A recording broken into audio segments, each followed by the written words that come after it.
ชาวบ้านเจ้าบ่ได้กินน้ำงวยเด้อคอยจะงวยเด้อนำเจ้าได้บ่ได้น้องเป็นลูกกำพร้าบ่มีพ่อบ่มีแม่เลยทุกคนเห็นน้องอยู่เฮือนอยู่ศาลก็สิเอาเงาบ่ได้ซื้อยาบ่น้องบ่มีเงินซื้อบ่ถ้ามีเงินก็คือหมู่บ้านของน้องก็เจ้าขายบ่ยาบ่น้องขายไปตักอยู่นะอยู่หน้าเวลาไปตักน้ำให้หน้าบ่แม่นน้ำไปก็ใช่น้ำสางเวลาไปตักในน้องย่างเอาบ่โอ้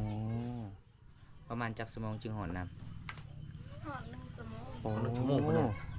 เสียหายน้องเลยกินบ่ได้บ่เคยกินหรอก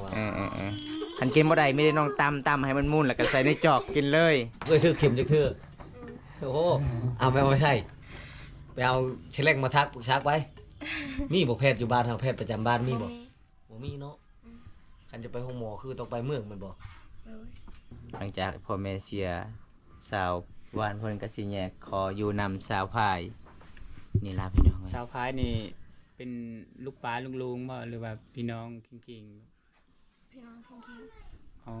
ใช่น้องพ่อแม่จากไปน้องอายุประมาณจักปีน้องตอนนั้นลืมเลยบ่ตอนนี้อายุจักปีแล้ว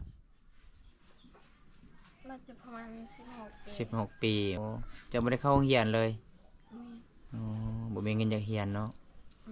ชาวบ้านก็จะไปเอาป่าด้วยทุกคนบางคนก็จูงลูกจูงหลานเอาป่าดำรงชีวิตอยู่บนดอยน้ำคงแท้มาสามัคคีชนอันนี้ภาษามังกรเอิ้นว่าจังได๋ขนมแก้วทีมงานใจดีเนาะเอาเอิ้น FC จากแก้วนำกันเด้อมากินขนมนำกันเด้อ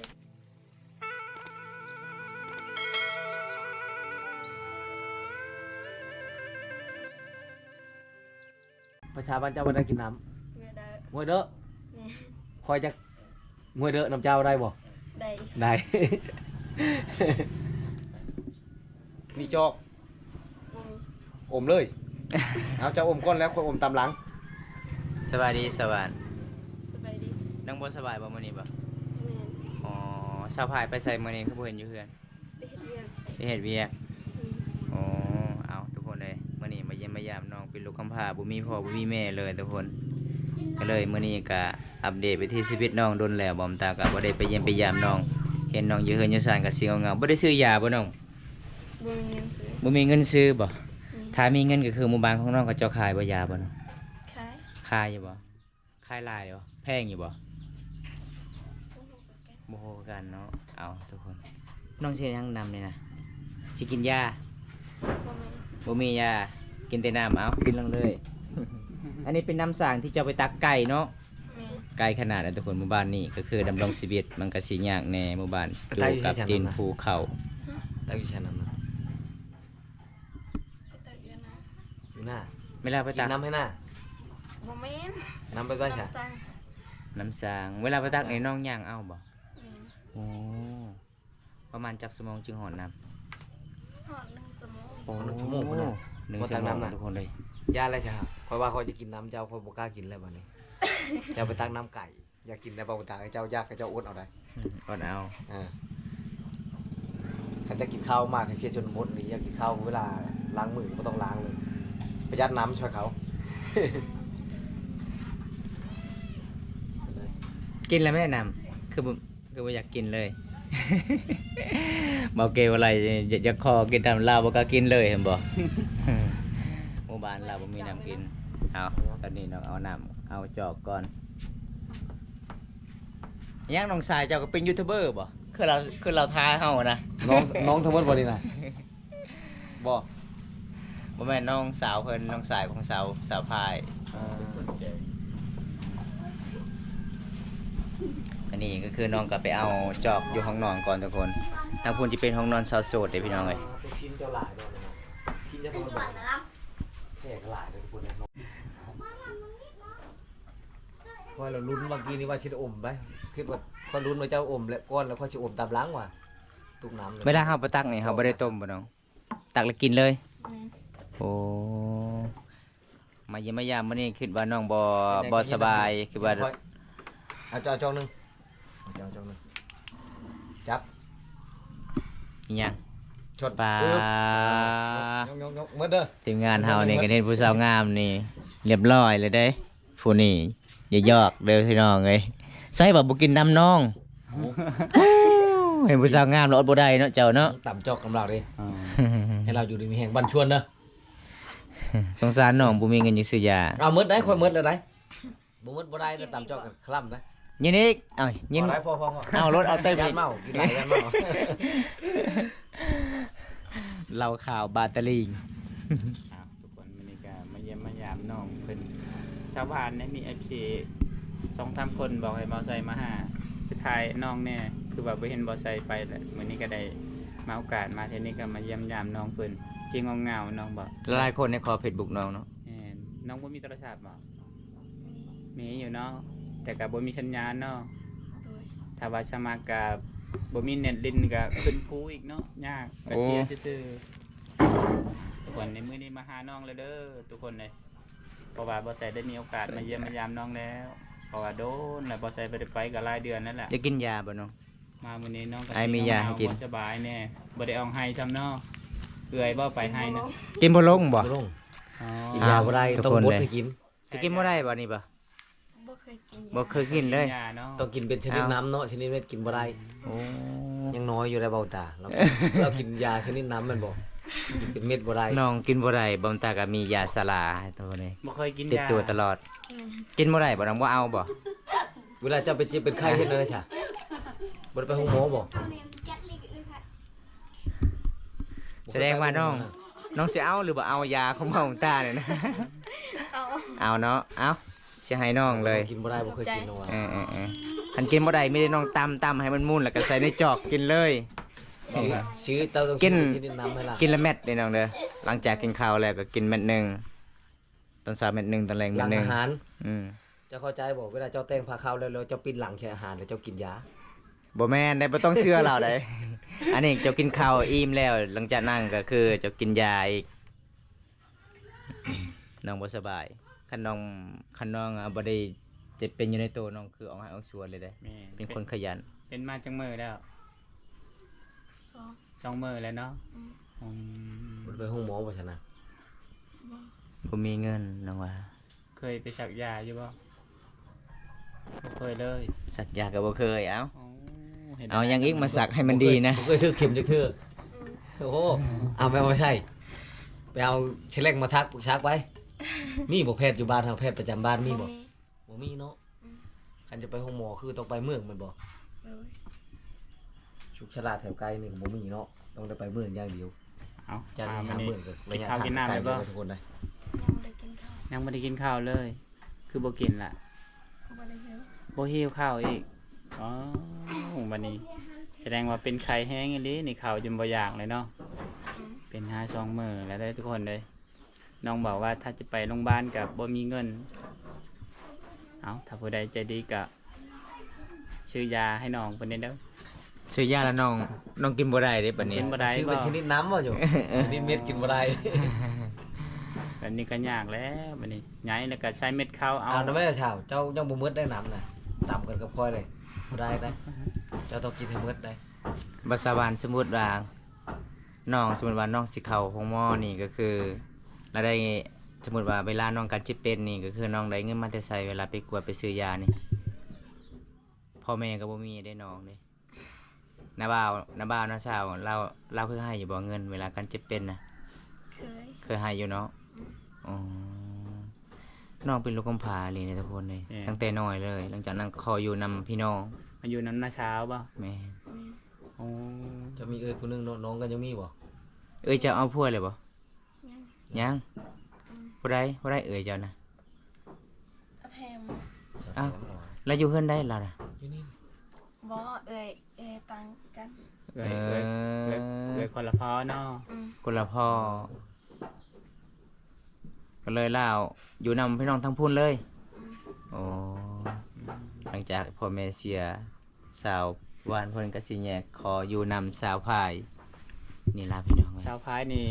เป็นลูกป้าลุงลุงบ่หรือว่าพี่น้องกิ่ง พี่น้องทั้งที ๆอ๋อ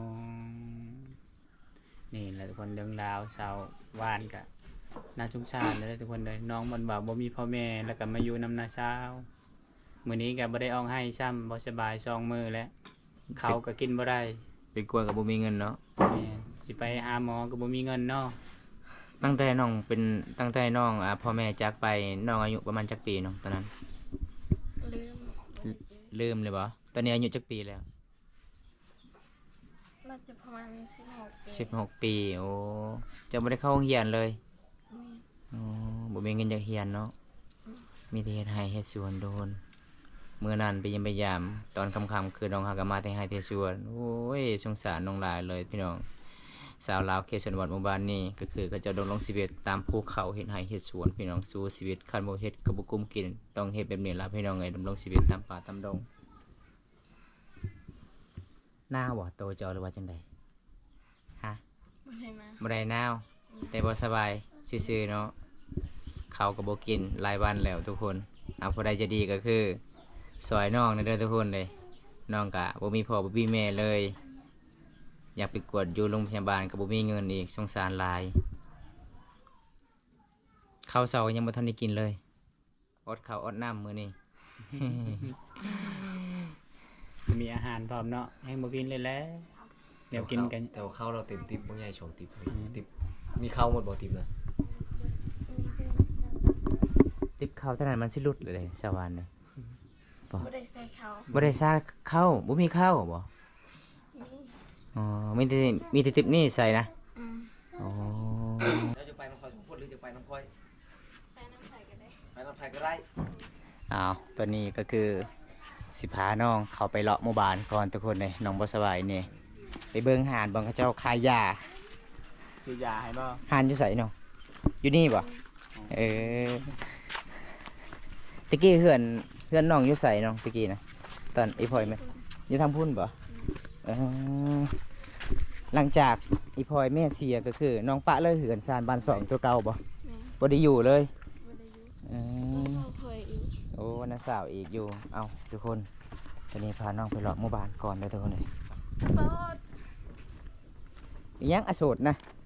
ชื่อคนบ่ ผู้สาวบ่ ได้ผู้สาวน่ะ เออ ชาวโชด สาวโสดเป็นมิตรค่า ชื่อโชดบ่หลังใช่ สาวอโศดโสดทั้งปี เขามาดึงทุกปีแล้วที่นี่นี่แม่นบ่ผู้นี้บ่ เอาแม่ค่า สิชื่อ อิหยังแม่ค่าขายเครื่องก็สิรบกล่องนะ เดี๋ยวสิชื่อ ก็สิเอาละล่าเด้ ไปเอารถขึ้นได้บ่นี่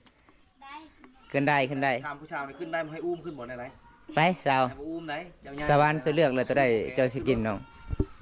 เลือกไปเลยน้องโอ้แม่ค่าคนงามเนาะ สิเอาตัวใด ใส่เอาหยังโอ้เบิ่งนี่ห้อยยาอยู่ในขนมนี่จะได้ยังน่ะ เส ฮะ ไปเลย เอารถเอาหยัง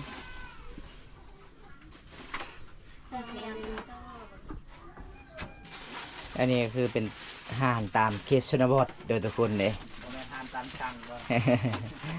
อาหารเล็กๆแล้วหน่อยบ้านห้าแบบนี้แหละอยู่ตามตีนภูเขา ออกอีก นับก่อน บอกให้เจ้าของร้านเขาไล่เอง เจ้าของห้านนี่ไล่เงินบ่เป็นถ้าเงินเวียดเนี่ยเราไล่เป็น ทำตามบอเราเป็นได้นี่เบิ่งเรายังไง มีว่า5,000อยู่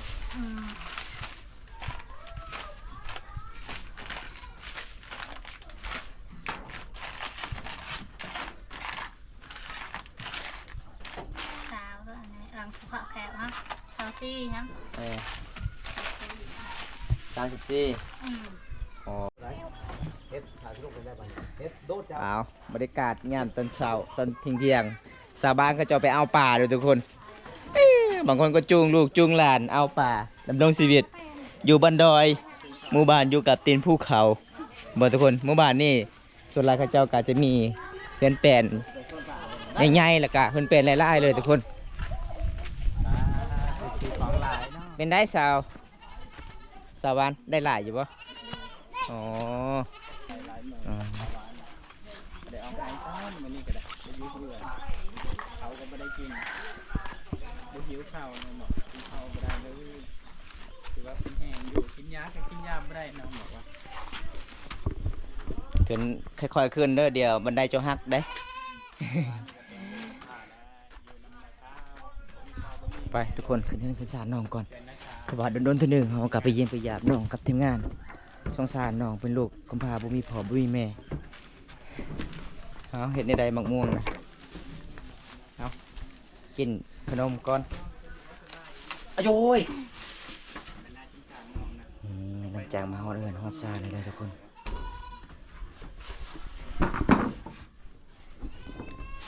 อันนี้ภาษามังกรเอิ้นว่าจังได๋ขนม นี่ แก้ว แก้ว ทีมงานใจดีเนาะ เอา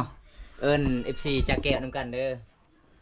มากินขนมนำกันเด้อ นี่เพิ่นว่ามากินขนมนํกันนะทุกคน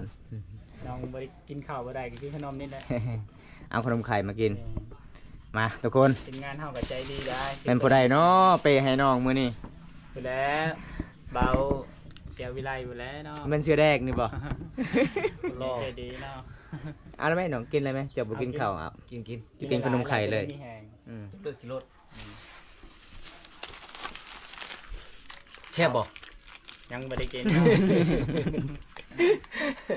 น้องบอกเป็นไข่จนกินข้าวก็บ่ได้ทีมงานเฮาก็ใจดีอาสาไปพาน้องไปซื้อขนม มันบ่มีขอกินเนาะมีแต่ขนมในโรง เขาบ่ได้ งาน ขาย แต่ ของ บ่มีขอกินขายเนี่ย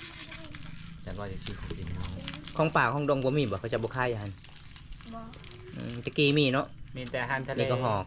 อาหารทะเลก็ขาย ทะเลให้ยาก ปลากระป๋อง ปลาขังเขา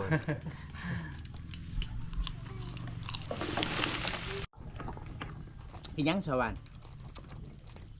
ล้างจอกบ่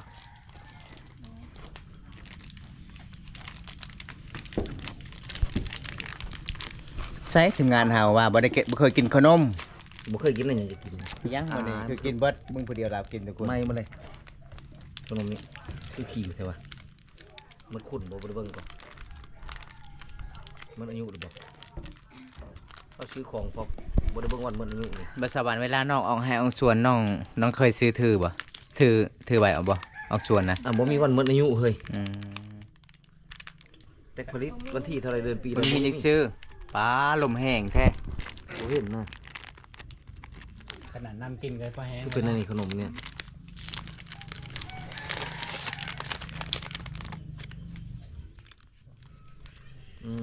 เขาจี้คือเขาจี้มันไหม้ได้ ขนมเวียดนามเนาะ อืม แซ่บอร่อย ขนมรูเลย น้ำยังนี่คือสีดำๆน้ำผึ้งบ่ ลีรถลีรถเหรอวะ มันเครื่อง นังกะพี่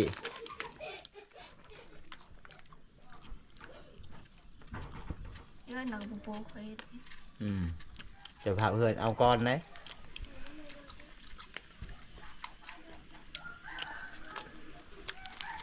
ชวนเข้ากินเบียร์กินซินดาดชวนเฮากินแต่น้ำกะเพทุกคน แล้วก็ขนม มันเกิดปอๆกิน มียามยามน้อง คอย นี่ มา น้อง แช่ง บ่สบาย ตามบ้านไป ซื้อให้ เจอ น้อ เย ง อะ ขนมไข่ เนาะ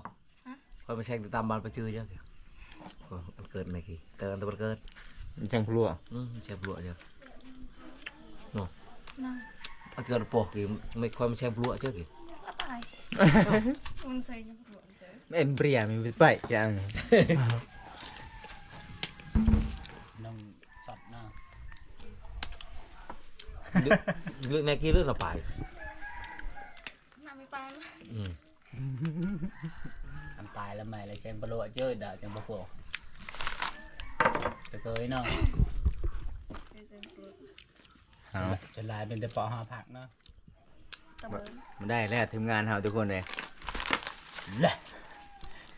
เบาภาษามังกรว่าเศร้าสาวบ้านนี่มีผู้บ่าวแล้วมันบ่แม่นนะทุกคนเลย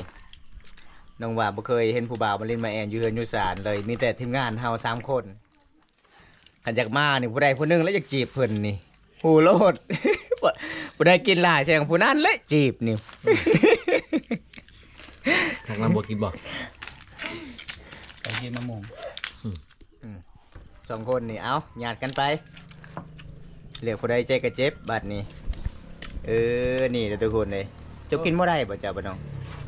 ยังปวดน้ำ นำจะเบิดมาตำเฮา หน้ามืด ตำยกก่อน เอา ยกว่าใช่ยก นี่ ให้ผู้ชายตำเลย น้ำคงแท้ เอา มา น้ำก็ สามัคคี ชน เออ เอาอยู่ดีมีแห้ง อยู่ดีมีแห้งทุกคนเลยมา สดชื่น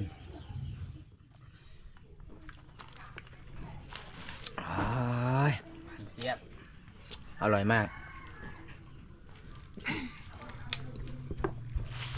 เอาเลยลืมขนอยอยู่พี่เราจะจ่าย